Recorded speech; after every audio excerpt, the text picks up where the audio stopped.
ఈరోజు మనము మగవారిలో sperm count తగ్గడానికి ఎటువంటి రీజన్స్ ఉంటాయి ఈ విషయాల గురించి మాట్లాడుకుందాం. హలో వ్యూవర్స్, నమస్తే. నేను doctor Maitri, fertility expert, founder and clinical head of Maitrishri fertility centre, Kukatpally, Hyderabad.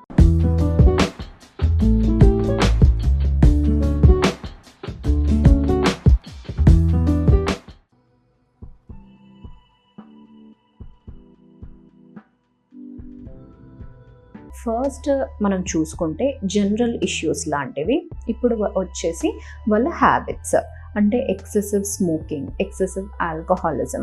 ఈ రెండు ఏవి ఉన్నా కానీ, ఏదైనా కానీ లిమిట్కి మించి కన్సంప్షన్ అనేది చేసినప్పుడు అది స్పర్మ్ కౌంట్ పైన ఎఫెక్ట్ అనేది చూపిస్తుంది. తర్వాత వచ్చేసి ఆక్యుపేషన్, ఎటువంటి ఆక్యుపేషన్లో ఉన్నారు.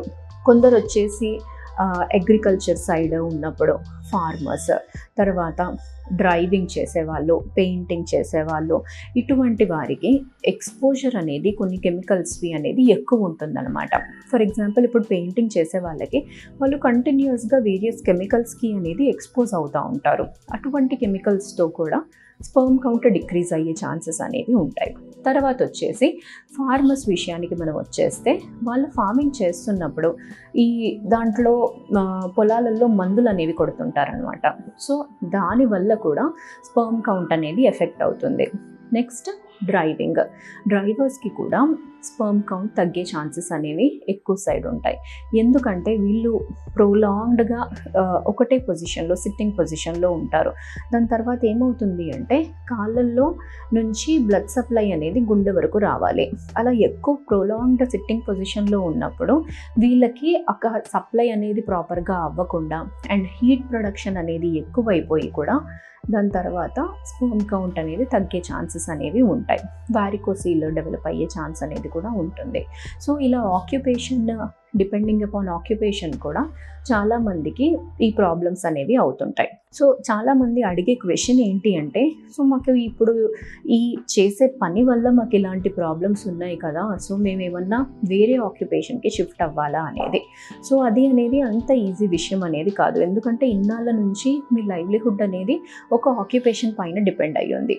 ఇప్పుడు సడన్గా మనం ఇంకొక ఫీల్డ్లోకి వెళ్ళడం అనేదంటే కొంచెం కష్టమే అవుతుంది. సో మీరు ఆ ఫీల్డ్లోనే ఉన్నా కానీ సర్టన్ ప్రికాషన్స్ అనేవి తీసుకోవాలి.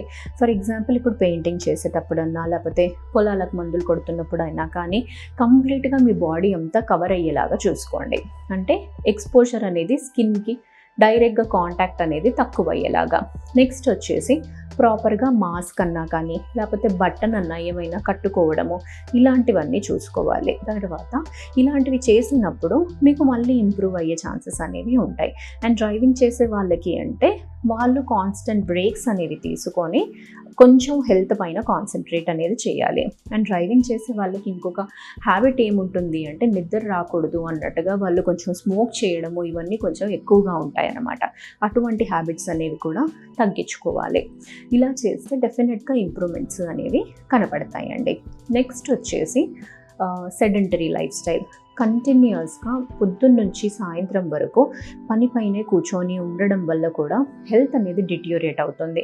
రకరకాల మెడికల్ కండిషన్స్ అనేవి డెవలప్ అవుతున్నాయి. ఇవి డెవలప్ అయిన తర్వాత, ఫర్ ఎగ్జాంపుల్, ఇప్పుడు థైరాయిడే ఉంది అనుకోండి, అన్కంట్రోల్డ్గా థైరాయిడ్ లెవెల్స్ అనేవి ఉన్నాయి అంటే దాంతో కూడా స్పర్మ్ కౌంట్ అనేది ఎఫెక్ట్ అవుతుంది. నెక్స్ట్ వచ్చేసి డయాబెటీస్ లాంటివి ఏమన్నా డెవలప్ అయ్యాయంటే న్యూరోపతీస్ అనేవి వస్తాయి. దాని నుంచి కూడా స్పర్మ్ కౌంట్ అనేది తగ్గుతుంది. అండ్ అపార్ట్ ఫ్రమ్ దాట్ ఇంకొకటి, జనరల్గా వాళ్ళకి కొంచెం సెక్షువల్ డిస్ఫంక్షన్స్ అనేవి కూడా ఎక్కువ అయ్యే ఛాన్సెస్ అనేవి ఉంటాయన్నమాట. So medical point of view కూడా హెల్త్ అనేది ఇంపార్టెంట్. నెక్స్ట్ వచ్చేసి ఏమైనా కానీ ఇన్ఫెక్షన్స్ లాంటివి ఉండడము, అంటే ఇప్పుడు చిన్నప్పుడు పిల్లలకి ఏమైనా కానీ ఆర్కైటిస్ అలాంటిది వచ్చినప్పుడు మమ్స్ ఆర్కైటిస్ అంటాం అనమాట. మమ్స్ ఇన్ఫెక్షన్ వల్ల టెస్టిస్ అనేది ఎఫెక్ట్ అయ్యే ఛాన్స్ ఉంటుంది. అలా ఎఫెక్ట్ అయినప్పుడు కూడా కౌంట్ అనేది తగ్గే ఛాన్స్ ఉంటుంది. తర్వాత వచ్చేసి ఒక కండిషన్ ఏంటంటే, ఇప్పుడు టెస్టిస్ అనేది ఏంటి, ఇప్పుడు బేబీ అనేది డెవలప్ అయ్యే స్టేజ్లో నార్మల్గా అవి కడుపులో డెవలప్ అయ్యి అవి కిందకి వచ్చి స్క్రోటల్ సాక్స్లో ఉంటాయి అన్నమాట. ఇలా అది వచ్చే దారిలో ఏమైనా కానీ మధ్యలో ఆగిపోయింది అంటే ఇంగ్వైనల్ టెస్టిస్ లేకపోతే అబ్డామినల్ టెస్టిస్ ఇలా ఆగిపోయే ఛాన్సెస్ ఉంటాయి. సో కంటిన్యూస్గా ఈ టెస్టిస్ అనేది పొట్టలో ఉండి మన బాడీ టెంపరేచర్కి ఎక్స్పోజ్ అయినప్పుడు వాళ్ళల్లో స్పర్మ్ కౌంట్ అనేది ఆల్మోస్ట్ జీరోనన్నా ఉంటుంది, లేకపోతే చాలా లో లెవెల్లోనన్నా కానీ ఉంటుంది. ఎందుకంటే కంటిన్యూస్గా ఇది ఎక్కడైతే కూల్ టెంపరేచర్లో ఉండాలో అక్కడ ఉండడం లేదు. హై టెంపరేచర్కి ఇన్ని ఇయర్స్ అనేది ఎక్స్పోజ్ అయిన తర్వాత రిపేర్ చేశాక కూడా ప్రాపర్గా వీళ్ళల్లో మనం రిజల్ట్ అనేది చూడకపోవచ్చు. ఫర్టిలిటీ ట్రీట్మెంట్స్ అనేవి వీళ్ళకి అవసరం పడతాయి. తర్వాత వేరే రీజన్స్ అనేవి మనం చూసినప్పుడు లోకల్ కండిషన్స్ లైక్ వారికోసీల్, హైడ్రోసీల్ ఇలాంటి ఇష్యూస్ అనేవి ఉన్నవారికి కూడా కౌంట్ అనేది తగ్గుతుంది. వారికోసీల్ అంటే బ్లడ్ వెజల్స్ ఏవైతే ఉన్నాయో ఆ బ్లడ్ వెజల్స్ అనేది వాపు వచ్చినప్పుడు దాని నుంచి బ్లడ్ ఫ్లో ఎక్కువైతే టెంపరేచర్ అనేది రైజ్ అవుతుంది. సో టెంపరేచర్ రైజ్ అయినప్పుడు ఆటోమేటిక్గా లోపల ప్రొడక్షన్ పైన ప్రాబ్లమ్స్ అనేవి అవుతాయి.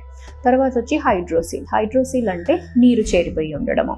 నెక్స్ట్ వేరే ఇష్యూస్కి మనం చూసినట్టయితే జెనెటిక్ ప్రాబ్లమ్స్ అంటే క్రోమోజోమల్ అబ్నార్మాలిటీస్. నార్మల్గా మేల్స్కి క్రోమోజోమ్స్ అనేవి 46XY ఉండాలి. ఇలా కాకుండా వీళ్ళకి కొందరికి అబ్నార్మల్గా ఉన్న వారికి కూడా, ఫర్ ఎగ్జాంపుల్ క్లైనిఫెల్టర్ సిండ్రోమ్ అలాంటి వారికి కూడా కౌంట్ అనేది చాలా తక్కువగా ఉండొచ్చు, లేదు అంటే కంప్లీట్గా జీరో కూడా ఉండొచ్చు. సో కొన్ని కండిషన్స్ అనేవి పుట్టుకతోని అన్నట్టుగా వస్తాయన్నమాట. సో ఇలా వేరియస్ ఎన్ని ప్రాబ్లమ్స్ అనేవి కూడా మనకి స్పర్మ్ కౌంట్ పైన ప్రాబ్లమ్స్ అనేవి ఫేస్ చేసే ఛాన్స్ అనేది ఉంటుంది.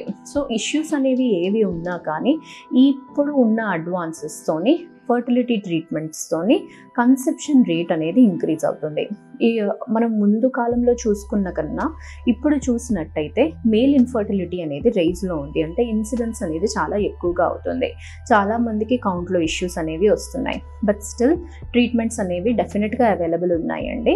ఈవెన్ జీరో కౌంట్ ఉన్నా కానీ వారికి లోపలి నుంచి స్పర్మ్స్ అనేవి రిట్రీవ్ చేసి స్పర్మ్స్తోని IVF చేయడము ఇలాంటి ప్రొసీజర్స్ అనేవి కూడా ఉంటాయి. కౌంట్ తక్కువగా ఉన్నా కానీ జీరో ఉన్నా కానీ బాధపడాల్సిన అవసరం అనేది లేదు.